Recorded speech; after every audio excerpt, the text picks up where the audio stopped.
Good Monday morning, everyone. Today is November 11th, 2019, and here's today's Monday Morning Minute. So for today, per usual, we will take a brief look at last week's readings and responses, which dealt with responding effectively to misbehavior. We will then preview this week's readings, which take a turn towards problem-solving persistent behavior issues.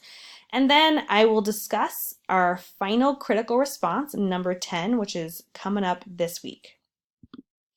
So last week, the topic was responding effectively to misbehavior in the classroom, and a number of us shared instances in which we had to deal with a behavior issue and or we witnessed someone else dealing with a behavior issue, and then we had a moment to kind of reflect on the effectiveness of the interventions used at the time. So Joe described a situation in which he has a lot of kind of side conversations going on. And his response is also influenced by a professional development experience that he had recently that he found to be really effective. So Joe writes, I've had a lot of interactions with my kids that required me to utilize different interventions in order to get them back on task. One intervention technique that I feel would be effective in this scenario is to praise the students that are positively engaged. In the professional development meeting that I referenced at the beginning, the presenter referenced a golden ratio for student interactions that educators should try to stick to, 4:1. This means that for every one negative interaction with a student, the teacher should try to have 4 positive interactions, either with the same student or with other students around them. And I think that this gets to the idea, to the concept that Jones and Jones bring up quite a few times, which is this concept of a positive relationship bank account.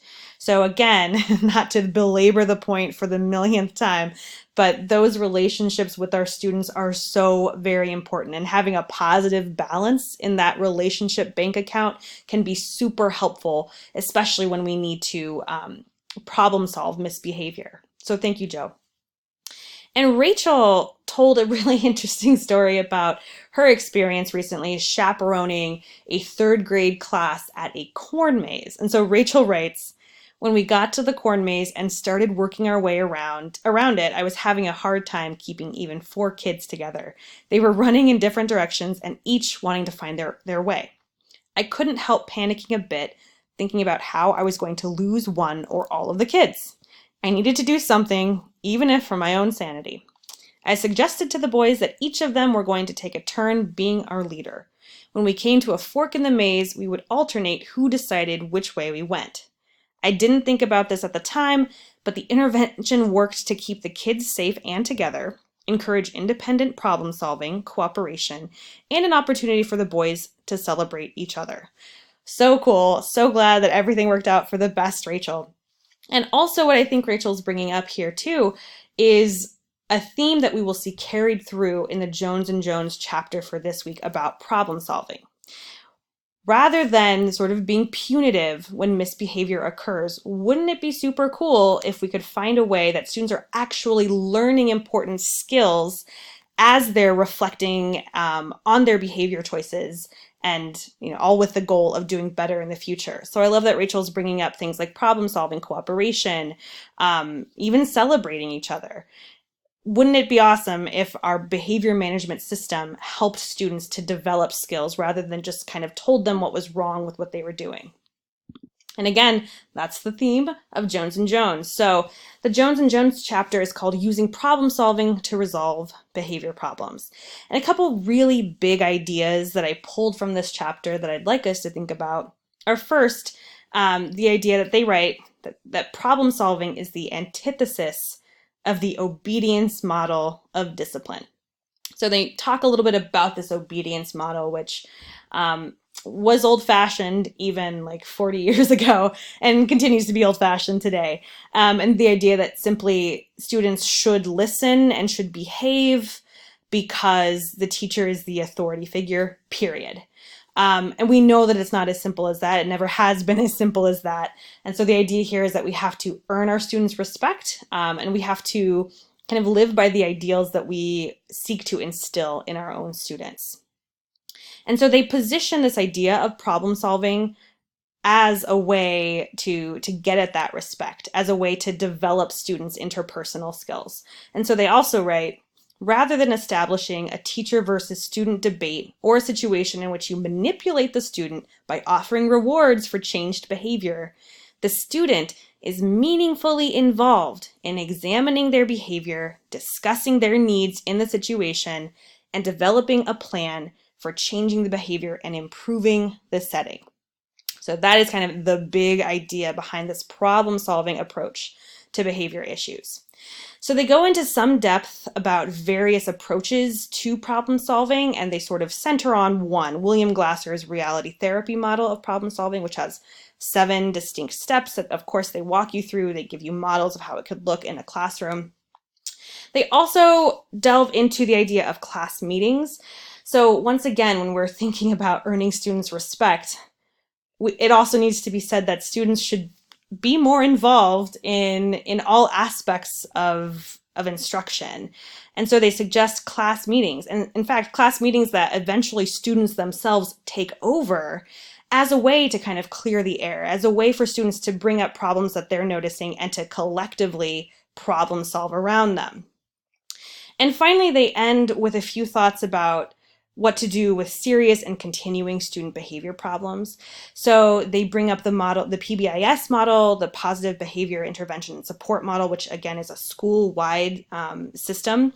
And some of us who are in psychology and educational psychology are steeped in this and have even written a lot of posts about this. So that will be familiar to some of us.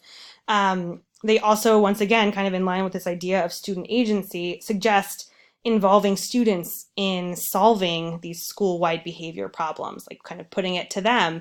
And they note that students will often come up with really refreshing, I think is the word they use, refreshing ideas for how to solve problems.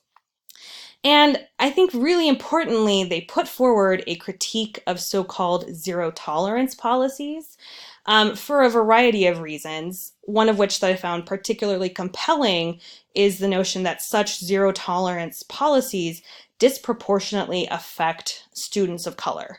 And we know from lots of research that when we have these zero tolerance policies in place, it's not that students of color misbehave more often than their white counterparts. It's just that their misbehavior is noted by teachers more often. And then again, in a zero tolerance situation, a student could be suspended pretty quickly for something relatively minor and something that their peers are also doing and just, it's not being noticed. So spend some time on that. It comes at the very end of the chapter, and I think it's well worth your time and attention. So for this week, we have our very last critical response. We'll have that initial post due Thursday, the 14th of November, and 2 follow-ups by Sunday, the 17th. So you are welcome to, of course, just reflect on any of the salient parts from the chapter that apply to you or apply to your practice. That's always fine. I do have an optional prompt for us. This is based on the pause and consider description, 9.3 within the chapter. And essentially, what I'd like you to do, if you are interested, is to use Glasser's problem-solving model and to actually write a dialogue in which you implement their 7 steps as you help a student solve a real or potential problem. So go ahead and take a look at pages 329 to 330. There's a model there that's part of the chapter that you can kind of use as a guide. And also, please provide some context as needed for the problem so that it feels real. We can understand who the student is and what the issue at hand was, and then we'll just kind of take a look at that dialogue. The other part of this, for the rest of your colleagues, is to read through this dialogue and provide feedback on how effectively the steps are incorporated, also provide suggestions or additional considerations for how to fine-tune the approach. So yeah, the optional prompt, just to reiterate, is to write a dialogue of using Glasser's 7 steps in solving a real or fictional issue with a student. And then as we're going around doing our 2 follow-ups, if you see someone who has included a dialogue, then your role is to help them think through anything that they're not thinking through in that dialogue. Again, asking questions, making suggestions, etc. And the reasoning behind this, as Jones and Jones point out, is that in order to implement these steps, you gotta practice them a bit. It's really hard to kind of do them in the moment, so this gives us another opportunity to just practice those steps, try them on for size, talk about them with colleagues. So that is all for this week. I hope you have a really lovely week, and please let me know if you have any questions whatsoever. All right, see you back here next week.